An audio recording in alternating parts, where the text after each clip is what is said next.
माझं लग्न एका श्रीमंत कुटुंबात झालं होतं. लग्नाच्या दुसऱ्या दिवशी माझ्या सासऱ्याने मला आणि माझ्या नवऱ्याला हनीमूनसाठी दुबईला पाठवलं. माझा नवरा सध्या तरी हनीमूनला जाऊ इच्छित नव्हता, परंतु माझ्या सासऱ्याने आम्हा दोघांना जबरदस्तीने हनीमूनसाठी पाठवलं. माझे सासू सासरे आणि माझे 2 दीर वेगळ्या घरात राहत होते आणि मला आणि माझ्या नवऱ्याला लग्नामध्ये त्यांनी एक वेगळं घर दिलं होतं. माझ्या सासऱ्यांचं म्हणणं होतं की प्रत्येकाला स्वतःचं आयुष्य स्वतःच्या मर्जीने जगण्याचा पूर्ण अधिकार आहे. त्यामुळेच त्यांनी लग्नाच्या वेळेलाच माझ्या नवऱ्याला वेगळं केलं होतं. मी अगदी आनंदाने हवेत उड्या मारत होते, कारण की मी कधीही शहराच्या बाहेर देखील गेले नव्हते आणि नाही आम्ही इतके श्रीमंत होतो. हे तर नशिबाने माझं नातं या कुटुंबासोबत जोडलं गेलं होतं. मी लगेच माझं सामान पॅक करायला सुरुवात केली. माझा नवरा इतका काही खुश नव्हता. त्याला व्यवसायाची काळजी वाटत होती, परंतु स्वतःच्या वडिलांसमोर तो जास्त काही बोलू शकत नव्हता, कारण की सर्व काही माझ्या सासऱ्यांचं होतं. त्यामुळेच तो माझ्यासोबत दुबईला निघाला. 15 दिवस पापण्या मिट्टास निघून गेले. लग्नाच्या सुरुवातीचे दिवस असेच तर असतात, एकमेकांसोबत वेळेचं काही भानच राहत नाही. पण एक गोष्ट मात्र खूप विचित्र होती की माझ्या नवऱ्याचं वागणं माझ्यासोबत जरा वरवरचं होतं. मी जेव्हा कारण विचारलं तेव्हा तो हेच बोलायचा की माझ्या व्यवसायामध्ये खूप नुकसान होत आहे. परंतु ही गोष्ट मला समजत नव्हती, कारण की तिकडे माझे सासरे हे सर्व पाहण्यासाठी हजर होते. माझ्या नवऱ्याला कोणत्या गोष्टीचं टेन्शन होतं? नेहमीच त्याला फोन यायचा, तेव्हा तो खोलीतून बाहेर निघून जायचा. माझ्यासमोर फोनवर बोलायचा देखील नाही. अशाच प्रकारे 15 दिवस निघून गेले आणि आम्ही पुन्हा परतीचा प्रवास सुरू केला. माझं मन करत नव्हतं की इतक्या लवकर हे सुंदर क्षण संपून जावेत, परंतु परतीचे तिकीट देखील आधीच बुक केले गेले होते. आम्ही विमानात बसलो तेव्हा माझ्या नवऱ्याने थकल्यामुळे डोळे बंद केले. माहीत नाही तो कोणत्या विचारामध्ये गुंग असायचा. मला तर असं वाटायचं की त्याचं लक्ष आणि मन फक्त ऑफिसमध्येच आहे. आताही त्याच्या चेहऱ्यावर खूपच विचित्र भाव होते. मी शांतपणे काही वेळ बसले होते की अचानक मला असं जाणवलं जणू काय कोणाची तरी नजर माझ्या शरीरावर आहे. मी नवीन होते, हातामध्ये बांगड्या, अंगावर थोडेच दागिने, पण सुंदर असे होते जे अगदीच मला साजेसे होते. मी लगेच माझी ओढणी ठीक केली आणि इकडे तिकडे पाहिलं तेव्हा माझी नजर दूरवर बसलेल्या एका माणसावर गेली. त्याची नजर माझ्यावरच खिळलेली होती. तो मला फक्त पाहतच होता. मला खूपच भीती वाटू लागली. मी माझ्या नवऱ्याकडे पाहिलं, जो अजूनही डोळे बंद करून बसलेला होता. पहिल्यांदा मी विचार केला की माझ्या नवऱ्याला उठून त्या माणसाबद्दल सांगावं, परंतु मग मला वाटलं माझा नवरा काय विचार करेल. अजूनही आमच्या लग्नाला जास्त दिवस झाले नव्हते, त्यामुळेच मला माझ्या नवऱ्याबद्दल इतकं काही ठाऊक नव्हतं. मला भीती होती की त्याने त्याच्यासोबत भांडण केलं तर. मी स्वतःच हाच विचार करून नजर दुसरीकडे केली. मी माझं लक्ष त्याच्याकडून बाजूला केलं आणि मग स्वतः डोळे बंद केले. देवाचे नाव घेत राहिले. हळूहळू विमान लँड झालं आणि मी माझ्या नवऱ्याचा हात पकडून एअरपोर्टवरून बाहेर आले. घरी पोहोचल्यानंतर मी सुटकेचा निश्वास टाकला. मी एका संस्कारित कुटुंबातील मुलगी होते आणि कोणत्याही परपुरुषाची अशी स्वतःवर नजर, यामुळे मला खूपच विचित्र वाटायचं. दुसऱ्या सकाळी माझ्या आईचा फोन आला. ती बोलू लागली, परत आली आहेस तर आम्हाला भेटायला देखील ये. तू तर सासरी जाऊन आम्हाला विसरूनच गेलीस. मी जी माझं सामान बॅगेतून काढत होते, आईचा तो नाराजीचा सूर ऐकून मी ते सामान तसंच ठेवलं आणि माझ्या नवऱ्याला म्हणाले, मला माझ्या आईकडे सोडून या. तो त्याचा लॅपटॉपवर काहीतरी काम करत होता. माझं बोलणं ऐकताच लगेच उठून उभा राहिला आणि म्हणाला, चल मी तुला सोडून येतो. मी हैराण होते की त्याने एकदम माझं बोलणं कसं काय ऐकलं. ठीक आहे, जाऊ दे, माझ्यासाठी तर ही गोष्ट आनंदाची होती. मी लगेचच तयार झाले आणि त्याच्यासोबत निघाले. माझ्या नवऱ्याने मला आईच्या घरी सोडलं होतं आणि रात्री घेण्यासाठी येईल असं देखील सांगितलं. माझ्याजवळ पूर्ण दिवस होता.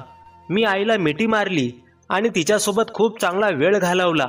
संध्याकाळी लहान बहिणीसोबत टेरेसवर गेले तेव्हा पुन्हा एकदा मला खूप मोठा धक्का बसला, कारण की तो माणूस माझ्या आईच्या घराच्या बाहेर हजर होता आणि मला ही गोष्ट अगदी व्यवस्थित समजली होती की तो माझाच पाठलाग करत आहे. माझे हातपाय थरथरू लागले. माहित नाही त्याला काय पाहिजे होतं, का माझ्या मागे पडला होता. मी तर त्याला ओळखत देखील नव्हते. मी तर विमानातच त्याला पहिल्यांदा पाहिलं होतं. मी माझ्या लहान बहिणीकडे पाहिलं आणि तिचा हात पकडून खाली आले. माझं पूर्ण लक्ष त्या माणसावरच अडकलं होतं. मी माझ्या आईसोबत देखील व्यवस्थित बोलले नाही. आई बोलू लागली, श्रीमंताच्या घरामध्ये सून होऊन काय गेली आहेस, तू तर आमच्याशी नीट बोलत देखील नाहीस. मग बाबा बोलू लागले, अगं ती थकली असेल, इतका लांबचा प्रवास करून आली आहे. पूर्ण दिवस असाच निघून गेला. रात्री माझा नवरा मला घेण्यासाठी आला, तेव्हा मी माझ्या घरी परत आले. घरामध्ये दाखल होताच मी मागे वळून पाहिलं, तेव्हा तो माणूस तेव्हाही माझ्या मागे मागेच होता. मला समजत नव्हतं की मी काय करावं, हे सगळं कुणाला सांगावं. नवऱ्याला सांगण्याची माझ्यात हिंमत नव्हती. मी विचार केला की काही दिवस असेच घालून बघते, काय माहीत तो स्वतःच निघून जाईल. परंतु असं अजिबात झालं नाही. दुसऱ्याच दिवशी माझ्या सासूचा फोन आला. ती मला तिच्याजवळ बोलावू लागली. मी ड्रायव्हर सोबत घरातून निघाले. तो माणूस तेव्हाही माझ्या मागेच होता. सासूच्या घरी जाऊन देखील मला शांतता लाभली नाही. माझ्या सासऱ्याला माझी बेचैनी समजली होती. तेव्हा ते विचारू लागले, काही झालंय काय ग सुनबाई. परंतु मी नकारार्थी मान हलवली. मग इकडच्या तिकडच्या गप्पा गोष्टी झाल्या. तेव्हा सासरे विचारू लागले, दुबईवरून काय काय सामान घेऊन आली आहेस तू, आणलेलं सामान बाहेर काढलंस की नाही. तेव्हा मी म्हणाले की मी अजूनही ती बॅग उघडली नाही. उघडणार होते तेव्हा आईने फोन करून बोलावलं आणि आज येथे आली. त्यांनी फक्त मान हलवली आणि बोलू लागले, काहीही टेन्शन असेल तर तू मला सांगू शकतेस. त्यांचं बोलणं ऐकून मी जरा घाबरले होते. असं वाटलं जणू काय ते माझा चेहरा वाचत आहेत. मी ठीक आहे असं म्हणाले आणि त्यांच्यापासून नजर चोरली आणि मग असंच काही वेळ घालून माझ्या घरी निघून आले. रात्री बेचैनीमुळे मला झोप देखील येत नव्हती. मी फक्त कूस बदलत राहिले. झोपच लागत नव्हती, म्हणून मी खिडकीजवळ आले. अर्ध्या रात्री खिडकीतून बाहेर पाहिलं तेव्हा तो माणूस तेव्हाही बाहेरच उभा होता. आता तर माझा जीवच निघून चालला होता. माहित नाही तो का दिवस रात्र माझा पाठलाग करत होता. मी विचार करत होते की या प्रॉब्लेमवर काय उपाय काढू. इतक्यातच माझा नवरा उठला आणि माझ्या जवळ आला आणि बोलू लागला, तू इतक्या रात्री इथे का उभी आहेस. मी विचार केला की मी माझ्या नवऱ्याला सर्व काही सांगून टाकते.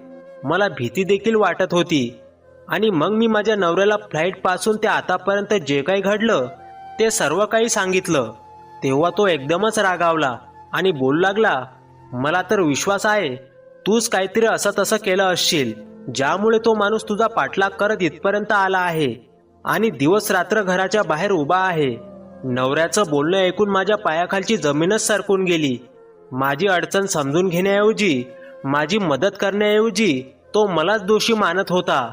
मी नकारार्थी मान हलवली आणि माझ्या नवऱ्याला म्हणाले, असं काहीच नाही, तुम्ही काहीतरी चुकीचा विचार करताय. माझा नवरा अगदीच तिरस्काराचा हसू आणून बोलू लागला, मी तर बाबांना आधीच सांगितलं होतं की इतक्या गरीब घरातील मुलगी आपल्या घरात सून म्हणून आणायची काय गरज आहे. थोडासा पैसा काय बघेल, लगेच तिला वेड लागेल. आणि बघ माझं बोलणं खरं ठरलं. तुला श्रीमंत नवरा मिळाला तर तू तुझ्या जुन्या याराला सोडून इथे आलीस आणि तो बिचारा वेड्यासारखा तुझ्या मागे आहे. तू तर आहेसच कॅरेक्टरलेस.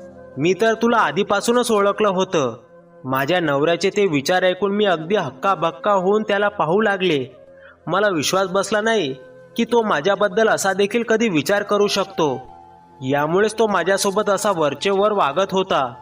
हे लग्न त्याच्या मर्जी विरुद्ध झालं होतं का. माझा नवरा माझ्यावर वाईट साईट आरोप करून जाऊन झोपला होता आणि मी डोक्याला हात लावून बसले. माझ्या डोळ्यातून अश्रू वाहू लागले. हे कोणाचं संकट माझ्यावर आलं होतं. मी विचार देखील केला नव्हता की लग्नाच्या काही दिवसानंतरच मला माझ्या नवऱ्याचं असं रूप पाहायला मिळेल.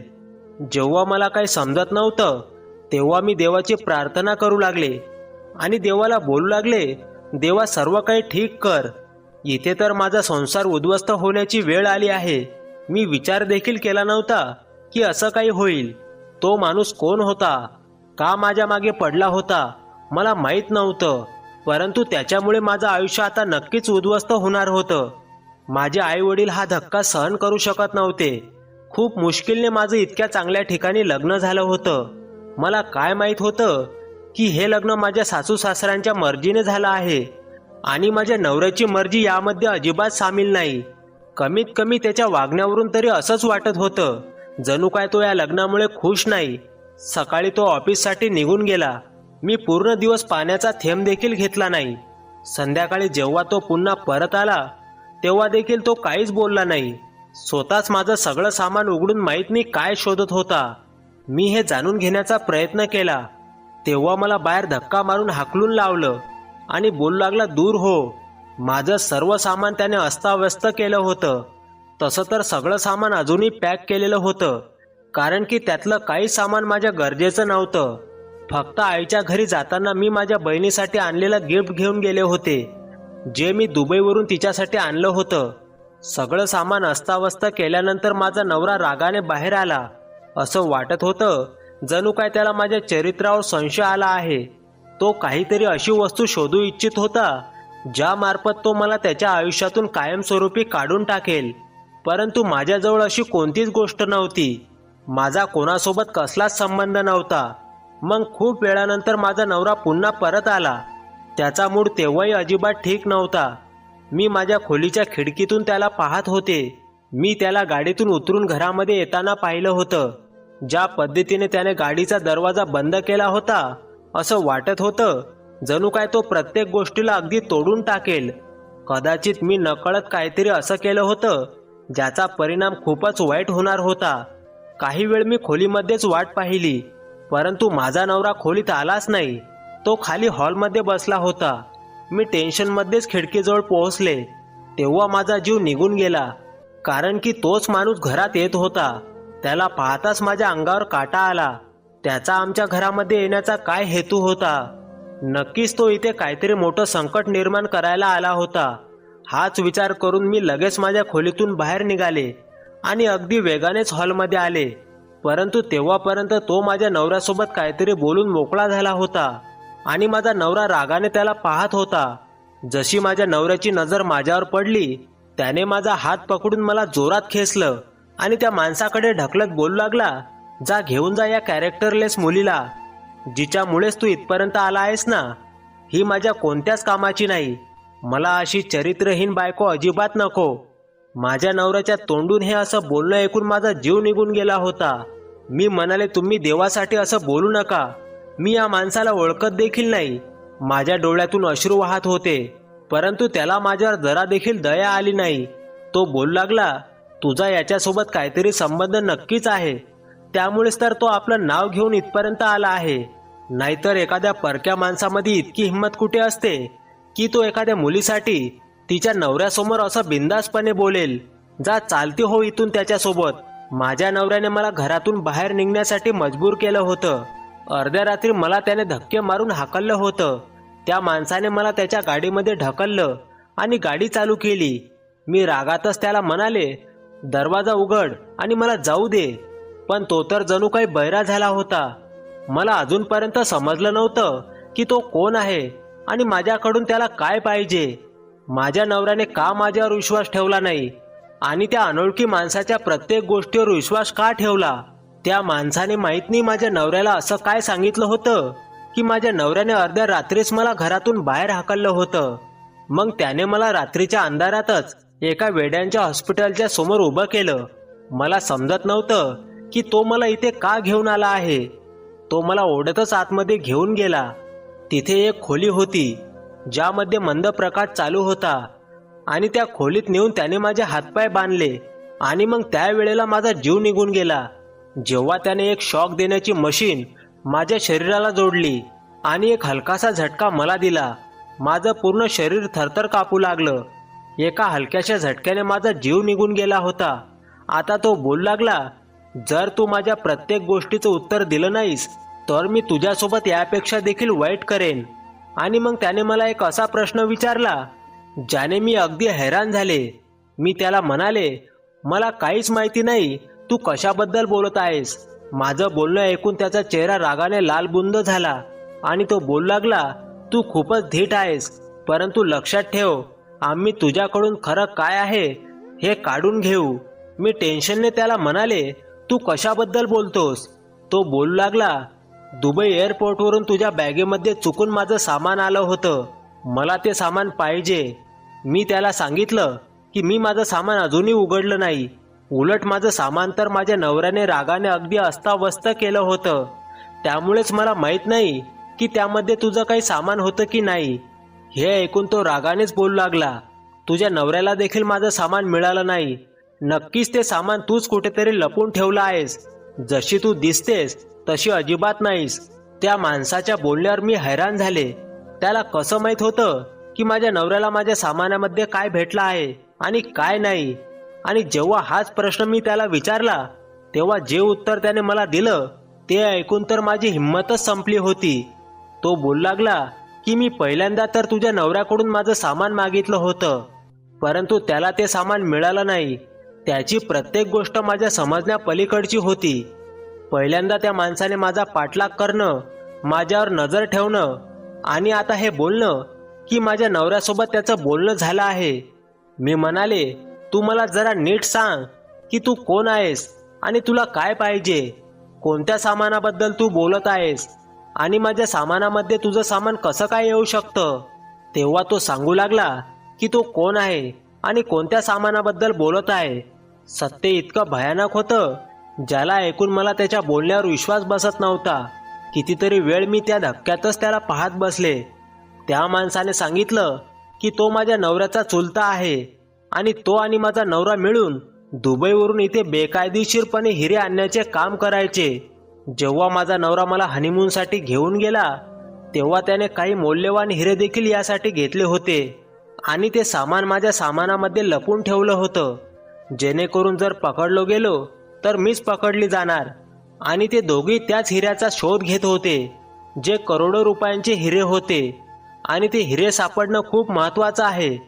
माझा नवरा माझ्यासमोर येऊ इच्छित नव्हता, कारण की तो नेहमीच अशा प्रकारे लग्न करून बायकोला बाहेर घेऊन जायचा. यामुळेच तो स्वतःचा खरा चेहरा समोर आणू शकत नव्हता. मी माझ्या नवऱ्याची पहिली बायको नव्हते. त्याने आधी 3 लग्न केले होते आणि हे बेकायदेशीर काम केल्यानंतर त्याने त्या 3 बायकांना घटस्फोट देखील दिला होता. त्यामुळे त्याने आता माझा आधार घेतला. माझ्या सासऱ्याने जाणून बोजून गरीब घरातील मुलगी त्यांची सून केली होती, कारण की मी गरीब घरातील होती आणि जर पकडली गेली असती तर मला कोणीही वाचवायला आलं नसतं.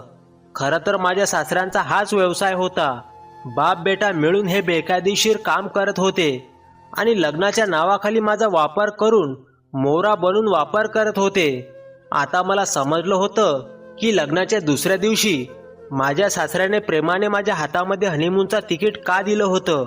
खरं तर ते माझ्यामार्फत हिऱ्यांचं बेकायदेशीर काम करत होते. पण खरी गोष्ट तर ही होती की मला त्या हिऱ्यांबद्दल काहीच माहिती नव्हतं. मी तर कोणत्या सामानाला हात देखील लावला नव्हता. त्यामुळेच ते जिथे कुठे ठेवले गेले होते तिथून सापडायला पाहिजे होते. परंतु तो माणूस बोलत होता की आता ते हिरे तुझ्या सामानामध्ये नाहीत. तो बोलू लागला, तुझ्या सामानामध्ये एक छोटासा सोनेरी रंगाचा डब्बा होता. त्याच्या आतमध्ये तुझ्या नवऱ्याने ते हिरे लपवले होते, परंतु आता तो डब्बा तुझ्या सामानामध्ये नाही. हे ऐकून माझ्या पायाखालची जमीन सरकली, कारण की तो डब्बा तर मी माझ्या बहिणीसाठी खरेदी केला होता. त्याच्या आतमध्ये एक घड्याळ होतं. मला काय माहिती होतं की माझ्या नवऱ्याने त्या घड्याळाच्या बॉक्समध्ये मखमली कपड्याखाली हिरा लपवला आहे. जेव्हा त्याने सगळं शोधल्यानंतर देखील तो हिरा सापडला नाही, तेव्हा त्याने त्याच्या चुलत्याला सांगितलं की त्याने मला इथे घेऊन यावं आणि माझ्याकडून खरं काय आहे ते काढून घ्यावं. माझ्या घरातल्यांनी जर माझ्याबद्दल चौकशी केली असती तर मी एक कॅरेक्टरलेस मुलगी म्हणूनच त्यांच्यासमोर गेली असते. आता मला सगळं सत्य समजलं होतं, परंतु जर मी त्या माणसाला ही गोष्ट सांगितली असती तर मला विश्वास होता की त्याने मला तिथेच मारून निघून गेला असता. मी मला काहीच माहीत नसल्याचा आव आणला आणि हेच बोलू लागले की मला माहिती नाही की तो हिरा कुठे आहे. आणि मग मी हे सांगून त्या माणसाच्या आतमध्ये संशय निर्माण झाला, कारण की त्याला देखील हेच वाटत होतं की मला काहीच माहिती नाही. आणि खरं तर ही गोष्ट खरी देखील होती. मी त्याचा संशय वाढवण्यासाठी हे सर्व सांगितलं की माझा नवरा आणि सासरा फोनवर बोलत होते. ते दोघे एका हिऱ्याला विकण्याबद्दल बोलत होते. हे ऐकून त्या माणसाने रागाने मला पाहिलं आणि बोलू लागला, तू खरं बोलतेस? मी होकारार्थी मान हलवली. तेव्हा तो रागाने लाल झाला. मी त्याच्या पुढे हात जोडले आणि म्हणाले, मला जाऊ दे, माझा तर काहीच दोष नाही. आता तर तुझा भाऊ देखील मला स्वीकारणार नाही. तो मला घटस्फोट देईल. आम्ही गरीब लोक आहोत, कोणाला काही सांगणार नाही. त्याने नकारार्थी मान हलवली आणि बोलू लागला, मी इतकी मोठी रिस्क नाही घेऊ शकत. तुझा नवरा मला फसवेल याबद्दल मला आधीपासूनच संशय होता. मी त्या माणसाला म्हणाले, जर तू मला सोडलंस तर ते तुझ्यासाठी चांगलं असेल, कारण की माझे वडील पोलिसात तक्रार दाखल करतील. पोलीस नवऱ्याच्या घरी जातीलच आणि मग कदाचित यामध्ये तुमचं नाव ते सांगू शकतात की मी तुमच्यासोबत पळून गेले.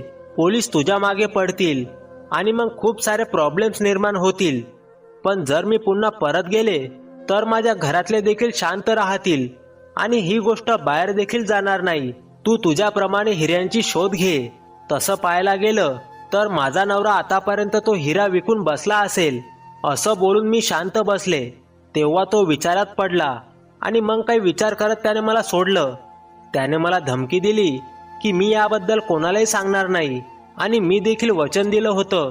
मी पुन्हा परत माझ्या माहेरी आले. माझे आईवडील मला पाहून हैराण झाले होते. मी खूप विचार करून माझ्या वडिलांना सर्व काही सांगितलं, परंतु हे नाही सांगितलं की तो हिरा चुकून मी माझ्या लहान बहिणीला दिला आहे. माझे आईवडील बोलू लागले, इतक्या वाईट लोकांसोबत संबंध न ठेवलेले चांगले.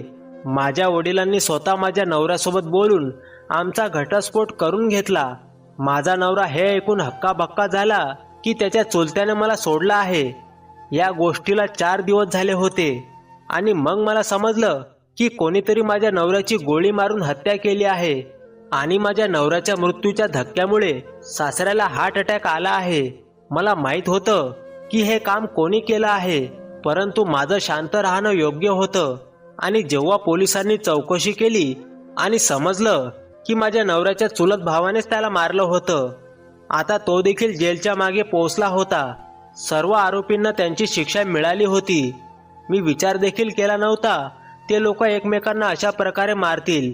मी माझ्या बहिणीला विचारलं की ते घड्याळ कुठे आहे जे मी तुला गिफ्ट म्हणून दिलं होतं. तेव्हा ती कपाटातून तो डब्बा घेऊन आली. बोलू लागली, ताई, माझ्या मैत्रिणीचे लग्न येणार आहे आणि हे घड्याळ मी तिथे लावून जाईन. मी लगेचच त्या घड्याळाच्या मागचा तो मखमली कागद बाजूला केला. तेव्हा माझ्या डोळ्यात एक चमक आली. तिथे हिरे चमकत होते. शांतपणे मी अगदी गुपचूप ते हिरे माझ्या मुठीत ठेवले. त्या हिऱ्यांचा खरा वारस कोण होतं मला माहीत नाही, परंतु आता ते हिरे माझ्याजवळ होते. सध्या तरी मला शांत राहायचं होतं. त्या हिऱ्यांमुळे आमचं नशीब बदलू शकत होतं, परंतु मी ऐकलं होतं की अशा प्रकारे हिरे असे खुलेआम विकले जात नाहीत. तुम्ही लोक मला सांगा, मी ठीक केलं की चुकीचं? कारण की जे काही माझ्यासोबत झालं होतं ते देखील योग्य नव्हतं. मग हे हिरे मी कसे देणार होते? कदाचित मीच या हिऱ्यांची खरी हकदार होते, कारण की जर मी पकडले गेले असते तर माहीत नाही मला किती मोठी शिक्षा मिळाली असती आणि माझे खरे आरोपी फरार असते. तुम्हाला वाटतंय का की हे हिरे स्वतःकडे ठेवणं योग्य आहे की अयोग्य? तुम्हाला ही कथा कशी वाटली कमेंट करून नक्की सांगा. आणि कथा आवडली असेल तर व्हिडिओला लाईक करा आणि आपल्या चॅनलवर नवीन असाल तर प्लीज चॅनलला सबस्क्राईब करा. शेवटपर्यंत कथा बघितल्याबद्दल तुमचे मनापासून खूप खूप आभार. पुन्हा भेटू नवीन कथेसह. धन्यवाद.